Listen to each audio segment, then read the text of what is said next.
अब आपको पूरा घटनाक्रम बता देते हैं। कल रात से लेकर आज सुबह तक उत्तराखंड को लेकर किस तरह से दौड़ भाग चली, सिलसिलेवार 10 पॉइंट के जरिए आपको बता रहे हैं पूरा घटनाक्रम क्या रहा है। देखिए, देर रात देहरादून से दिल्ली पहुंचे पुष्कर सिंह धामी और मदन कौशिक भी पुष्कर धामी के साथ दिल्ली पहुंचे।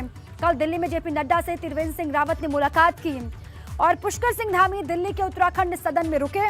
सुबह करीब 10:30 बजे अमित शाह से मिलने के लिए वो रवाना हुए उत्तराखंड सदन से और पूर्व सीएम त्रिवेंद्र सिंह रावत भी अमित शाह के घर पहुंचे। अमित शाह के घर बैठक में भाजपा अध्यक्ष जेपी नड्डा भी पहुंचे। रमेश पोखरियाल निशंक, सतपाल महाराज शाह के घर पर मौजूद हैं और इसके अलावा देखिए संगठन महामंत्री बीएल संतोष भी गृह मंत्री के घर पर ही बैठक में शामिल हुए और संगठन राज्य महासचिव अजय कुमार बैठक में शामिल हो रहे हैं। इसी पर और जानकारी लेते हैं। अविनाश लगातार आपको हर एक जानकारी दे रहे हैं।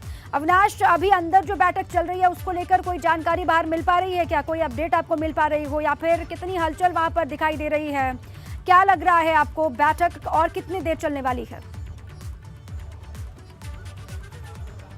जी देखिए, अगर बात करें तो बैठक अभी चलेगी तकरीबन 1 से 2 घंटे करीब ये बैठक चलेगी। लेकिन अभी एक अपडेट ये है कि सतपाल महाराज अब गृह मंत्री अमित शाह के घर से निकल गए हैं। यहाँ पे उन्होंने अपना फीडबैक दे दिया है गृह मंत्री अमित शाह को, पार्टी के राष्ट्रीय अध्यक्ष जेपी नड्डा को, और वो गृह मंत्री अमित शाह के घर से अब निकल गए हैं, अब निकल कर अपने घर गए हुए हैं। तो जो एक बड़े वरिष्ठ नेता हैं राज्य के, उन्होंने अपना फीडबैक दे दिया है। लेकिन बाकी अभी और तमाम सारे नेता अंदर ही मौजूद हैं। एक बार तस्वीरें आपको गृह मंत्री अमित शाह के घर के बाहर की दिखाएंगे कि किस तरीके से यहाँ पे सुरक्षा कर्मियों का जमावड़ा है। और इसके अलावा अगर बात करें तो तमाम सारे जो यहाँ पे नेता आए हुए हैं उत्तराखंड के, उनके भी काफिले की गाड़ियाँ यहाँ पे मौजूद है। चूंकि अगर बात करें तो जिस तरीके से आज उत्तराखंड राज्य को लेकर के ये बड़ी बैठक हो रही है, सरकार के गठन को लेकर के ये बड़ी बैठक हो रही है, तो उसके पहले अगर बात करें तो तमाम सारे नेताओं के विचार लिए जा रहे हैं। यहाँ पे तमाम सारे नेताओं के मत जानने की कोशिश की जा रही है और उन्हीं के नामों पर मंथन होगा, जिन नामों को लेकर के एक सहमति बनाने की कोशिश की जाएगी। चूंकि अगर बात करें तो जिस तरीके से राज्य में तमाम सारे वरिष्ठ नेता हैं और सभी अपने अपने दावे कर रहे हैं, सभी अपने अपने तरीके से बातें रख रहे हैं। चूंकि अगर बात करें तो कुछ दिन पहले भी जब रमेश पोखरियाल निशंक से हम लोगों ने बात की थी तो उन्होंने साफ तौर पे कहा था कि अगर उनको भी दायित्व मिलता है तो कोई परहेज नहीं है, लेकिन जो भी निर्णय होगा वो पार्टी आला कमान को करना है, पार्टी आला कमान ही अंतिम निर्णय करेगा।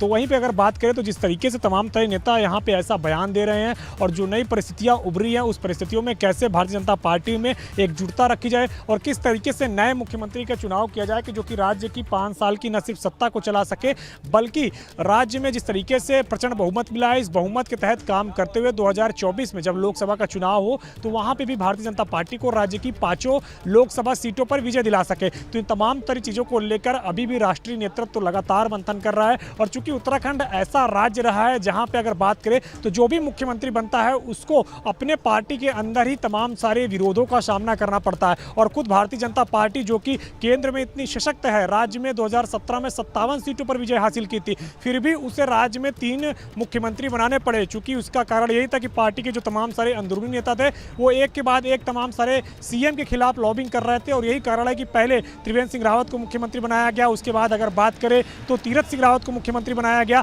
और उसके बाद अगर बात करें तो फिर पुष्कर सिंह धामी को मुख्यमंत्री बनाया गया। और अब पुष्कर सिंह धामी चुनाव हार गए, तो लिहाजा अगर पुष्कर सिंह धामी को दोबारा बनाया जाता है तो क्या वो 5 सालों तक राज्य में सशक्त तरीके से शासन चला पाएंगे, इसको लेकर के भी आला कमान मंथन कर रहा है। क्योंकि जब से वो चुनाव आ रहे हैं जहां कई विधायक खुल के ये कहे हैं कि उनके लिए वो सीट छोड़ने के लिए तैयार है, फिर से पुष्कर सिंह धामी को मुख्यमंत्री बनाया जाना चाहिए, लेकिन कोई बड़ा चेहरा जैसे कि उत्तराखंड में जो पूर्व मुख्यमंत्री रहे हैं या उत्तराखंड में कोई सशक्त चेहरा रहा हो, उसने सामने निकल के आकर ये नहीं कहा कि पुष्कर सिंह धामी को फिर से मुख्यमंत्री बनाया जाए। खुद अजय भट्ट जो कि राजनीतिक गुरु भी एक तरीके से कहे जाते हैं पुष्कर सिंह धामी के और काफी करीब भी रहे, उन्होंने भी यहाँ तक कह दिया था कि अगर विधायकों की संख्या ज्यादा पुष्कर सिंह धामी से साथ है तो पुष्कर सिंह धामी को केंद्रीय आलाकमान बनाएगा, अगर विधायकों की संख्या नहीं है उनके साथ तो केंद्रीय आलाकमान निर्णय लेगा। लेकिन किसी ने स्पष्ट तौर पे खुल के ये नहीं कहा है कि पुष्कर सिंह धामी को मुख्यमंत्री बनाया जाए। कोई सीनियर लीडर वरिष्ठ नेता की मैं बात कर रहा हूँ। हालांकि जीते हुए तमाम तरह विधायकों ने यह जरूर कहा है कि फिर से मुख्यमंत्री बनाया जाए। वहीं पे कई सारे ऐसे विधायकों ने भी अपनी दावेदारी की है। खुद अभी उत्तराखंड राज्य के अंदर कई सारे ऐसे मौजूदा विधायक हैं जो अपने आप को सीनियर नेता मानते हैं, 4-4, 5-5 बार से विधायक हैं और कई बार राज्य में मंत्री भी रह चुके हैं। उनका यह मानना है कि वो वरिष्ठ हैं, सीनियर हैं, तो उनको मौका क्यों ना मिले। पुष्कर सिंह धामी 2 बार के विधायक थे उनको, दूसरी बार के विधायक थे उनको मौका मिल गया, इस बार वो चुनाव हार गए, यानी कि तीसरी बार के भी विधायक वो नहीं हो सके, तो उनको मौका क्यों मिले। तो इस तरीके से आके तमाम तरह लोगों ने फीडबैक केंद्रीय आला कमान को दिया है, लेकिन अंतिम निर्णय केंद्रीय आला कमान को करना है। हालांकि इतिहास अगर देखें भारतीय जनता पार्टी का, तो भारतीय जनता पार्टी के अतीत में कई सारे ऐसे चेहरे हारे हैं जो मुख्यमंत्री पद के दावेदार रहे हैं। 2017 में हिमाचल प्रदेश में विधानसभा चुनाव हुए थे, वहां पे मुख्यमंत्री के नाम के अनाउंसमेंट हो चुका था, प्रेम कुमार धूमल मुख्यमंत्री का चेहरा थे, लेकिन वो चुनाव हार गए तो उनको मुख्यमंत्री नहीं बनाया गया। लेकिन उसी तरीके से कमोबेश उत्तराखंड में भी इस बार स्थिति हुई है। लेकिन वही मैं कह रहा हूं कि ठीक है अविनाश, देखिए हिमाचल में जो हुआ, प्रेम कुमार धूमल को जिम्मेदारी ना देकर के चुनाव हारने के बाद जयराम ठाकुर को जिम्मेदारी दी गई, और क्या इसी फॉर्मूले पर हाईकमान जो है उत्तराखंड में भी आगे बढ़ेगा, इसी पर तो लगातार मंथन भी हो रहा है। लेकिन सतपाल महाराज को लेकर जानकारी मैं चाहती हूँ अविनाश, क्योंकि वो यहाँ से निकल चुके हैं, और 2017 में भी आपको याद होगा जब सीएम की रेस चल रही थी उस वक्त भी सतपाल महाराज को लेकर बार बार ये कहा गया कि रेस में वो भी सबसे आगे हैं, वो भी बार बार दावेदारी कर रहे हैं। अब इस बार भी ये कहा जा रहा है कि उनकी दावेदारी भी मजबूत है। ऐसे में क्या लगता है आपको, जो फीडबैक उन्होंने अंदर दिया होगा वो अपने लिए उन्होंने वहां पर दावेदारी पेश की होगी, या फिर पुष्कर सिंह धामी के लिए उन्होंने कोई बात रखी होगी, किस तरीके से उनके साथ में बातचीत हुई होगी?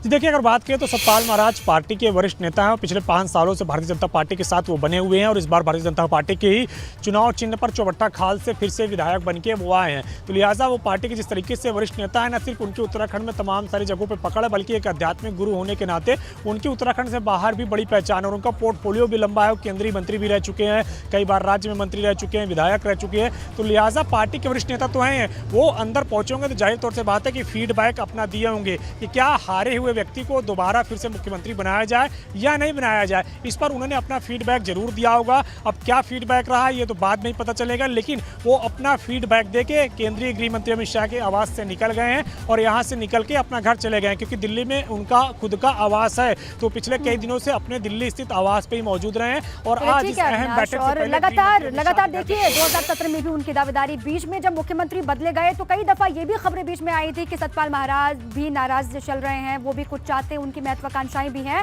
जो पूरी नहीं हो पा रही हैं। बीच बीच में कई बार ऐसी खबरें आई। अब 2022 में वो किस तरीके से अपना फीडबैक वहां पर उन्होंने दिया होगा, किस तरीके से बातचीत हुई होगी, कई तरह की बातें हैं, कई तरह के सवाल हैं सभी के जहन में। आप रहिए अविनाश हमारे साथ।